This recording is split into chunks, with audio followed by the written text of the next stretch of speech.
Hey guys, this is Tim Stout with the Tim Stout Group, and I'm here with the owners of Groove Marketing. Can you guys introduce yourself? Vince Puccio.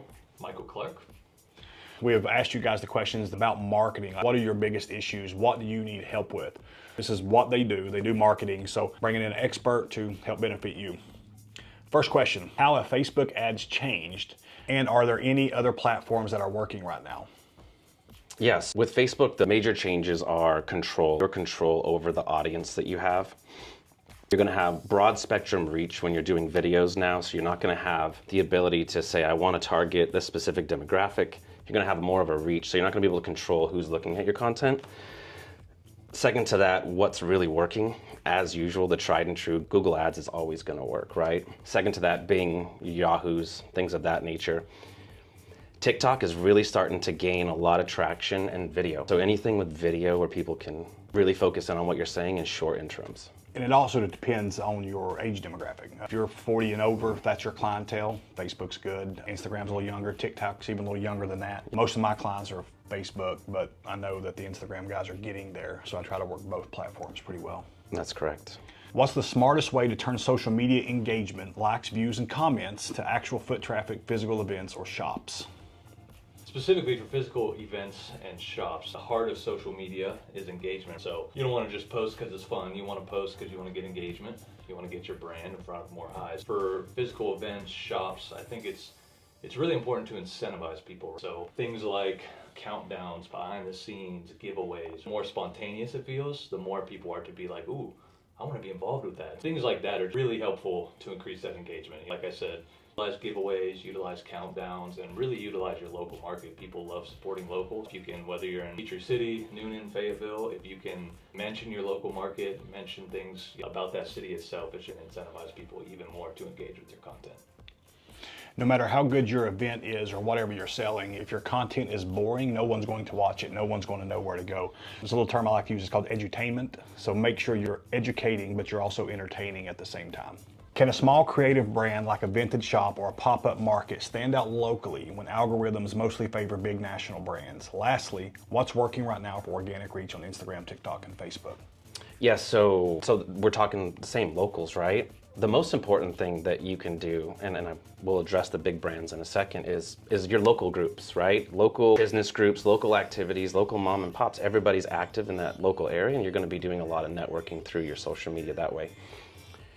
As far as algorithms really favoring national brands, I believe it's in your mindset. What it is they have more ad spend, so they're going to be seen more because they're spending more money to be seen. That's just a fact. There is no algorithm that's giving them priority over your ads at any point in time. That would be extremely illegal. So it's a limiting belief. It really is a limiting belief. It comes down to dollars spent on ad spend. That's going to put time in front of the customer's eyes. Facebook and Instagram, they want people to see your company's content, and the reason the big brands seem like the algorithms favor them is because Instagram, Facebook, they're going to show your posts to your followers. So obviously these huge brands, they already have tens of thousands, hundreds of thousands of followers, so they're going to get in front of more eyes.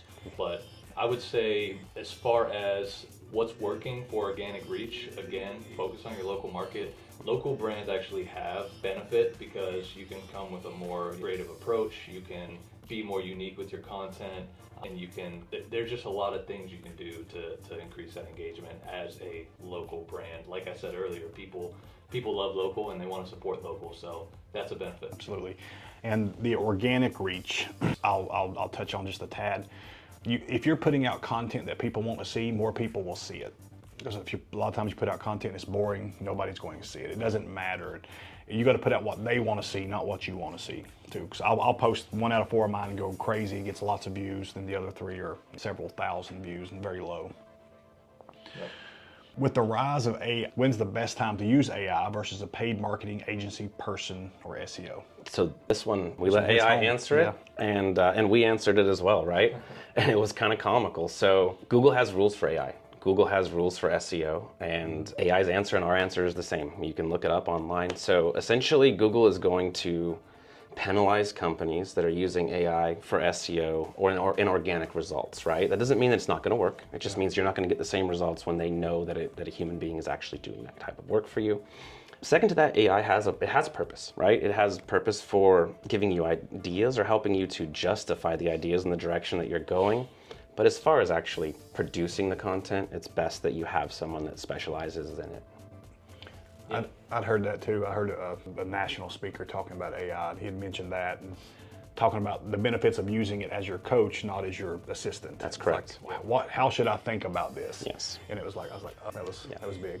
Really helps you to rephrase things and put them into perspective. Yes, absolutely. AI, obviously, it's a huge time saver, so use it for planning, use it for coming up with ideas, but obviously AI lacks human touch, it lacks soul. So my advice is always, hey, use AI to come up with a plan, to get some ideas bouncing around, but with that final product, it's best to have a human touch on it. Marketing encompasses so many different tasks and skills, content creation, page building, copywriting, etc. How do you manage it without a massive team or a budget? What tools and services are actually worth it? So this is a two-part question, and I'll start with the first part. There's things that are absolutely necessary for a business, right? And they don't cost a lot. So you're gonna need to have a Google My Business page that is it's optimized. It's something that you create and it's yours. Most companies have it, and if you don't, there's easy ways to find out how to create that. You need to have a solid website. Your website it's your resume for your company. You need to have a social media account, and that's something that you can learn how to post to. And you need to have a strong SEO plan that's attached to that website. Those are the essentials. As far as copywriting, that's more of a, I would say that's more of a topic that's for you, Mike. So copywriting is just essentially, right, the verbiage of all your content. So that's another thing back to the AI, right? You can use AI for writing. Obviously, it's great at writing. But again, you still want to double check it. You want to read through, and you want to at the end have something that sounds human, feels human. Because oftentimes I'll come across a post or a website, and I can just tell it was created by AI. It's very robotic. Very long-winded, and so copywriting, in a sense, is at the end of the day, if you're using AI for it, you still want to proofread it, make sure it's got a human feel to it. Exactly. What do marketers look at a performance in general? How do you know when a specific channel technique has worked, when you've squeezed all the juice from it, or when you need to pivot? What are your KPIs, or what are you tracking? When we look at it from the CMO perspective, we're going to look at your ROI, number one, right? So say you're going to come in and I have X amount of dollars to spend. What are we going to get out of those dollars? At the end of the day, that's our number one metric. Second is what's it cost in your customer acquisition cost? What's it cost me to get that individual consumer to purchase from my business or do business with me or even look at me? My biggest trackers that I have that I look at is how people are communicating with the business. Not just how many website views or how many clicks to social media, but how many people are actually doing form fills, calling the business, emailing you, and interacting with you. That's really the final measurement. All the other numbers are fluff. Vanity. They're vanity. They don't really metrics. mean anything. Doesn't matter. It's all about how many times are you closing business with your budget ad. I agree with the vanity metrics. A lot of people are like, I need likes and share. You need clients. You need customers. The vanity metrics don't matter. You get 1,000 views, great. Close any deals. Right. That's all that matters. Absolutely.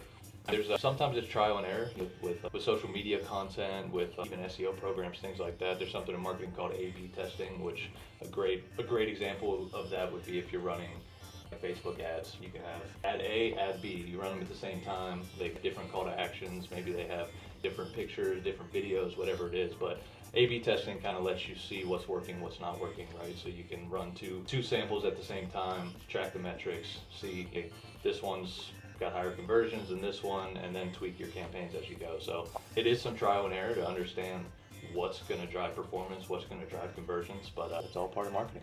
How do you use free social media to your advantage and having customers themselves help push your engagement?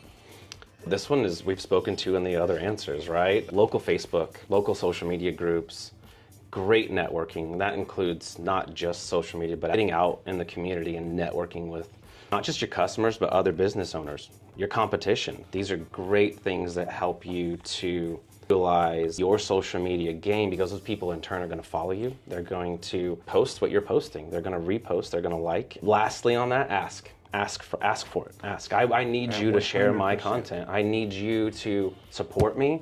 If you agree with what I've said, like it, comment. Folks tend to really take care of you when you ask. Yeah. You don't get nothing unless you ask for it. That's correct. One thing with social media, people, when they see your business, when they see your ads, they go and look at your page. You've got to be very careful what you put on your page. This is your business card when they go to your Facebook. So you got to be very mindful of what you're putting out there. At that point, I tell business owners, no matter how you really feel, your business stands alone from your personal beliefs. So whether it be political or ideologically religious, you need to separate yourself from your business and put your business's best face forward to the community. Keep your private thoughts private if you want to be successful. Yep. It's a quality game with social media. It's not a quantity game. You do want to have quantity, but you don't need to post every single day, right? You want to make sure, usually the sweet spot is 3 to 4 times a week. And to your point earlier, you just want to make sure that all the content that you're putting out, that it's interesting, it's helpful, things like fun tips, facts, giveaways, behind the scenes, local market spotlight, whatever you can do, just make sure it's interactive. It'll make people stop scrolling and actually read your post. As far as organic, some things that have really helped me is the edutainment, and 2, when is your client on social media? I have some posts that go out at 7 in the morning because I know my clients, I work with what I call blue collar millionaires. Those are they're up, they're working, they're scrolling through Facebook, so those are good times. Younger generation, you're selling something, it's probably going to be 8 or 9 at night. So know when your clients are watching. What is one question that someone should have asked but didn't know to ask? Basically, if you small business, not a lot of budget, how do they get the best bang for their buck? That's a great question. I'm going to say take advice from multiple industry leaders. So don't just go with one person that you find is an expert in a field. You should really take a myriad of different responses. So if you're looking at marketing, talk to a few different marketing agencies. See what they have to say to you. I understand that budget is a really important aspect of business. And a lot of folks, they say, I have a small budget and I want to save, and that's understandable. However, sometimes you get what you pay for with your budget. And it's imperative that you really shop around and understand what you're investing in, and you see the proof of what you've decided to buy has done for others. That's the one key thing I can tell businesses. Don't be shy to find people to partner with. A lot of people get too lost in the competition aspect, but find other brands that you can partner with on social media that are willing to hear some of your content, maybe some kind of campaign you guys can partner on. That is a great way to just get more traffic, get more engagement, and help the community out a little bit. Vincent was just talking about that the competition is only in the bottom. People they're competing over the same clients, once you start hitting that level, there's enough clients to go around. Yep. So they start collaborating, and it makes it a lot easier on everybody. And I get the best ideas from him, he gets the best ideas from me because we're collaborating. Your client is going to be your client as long as you're doing the right things. Appreciate you. Yes, sir. Thank you.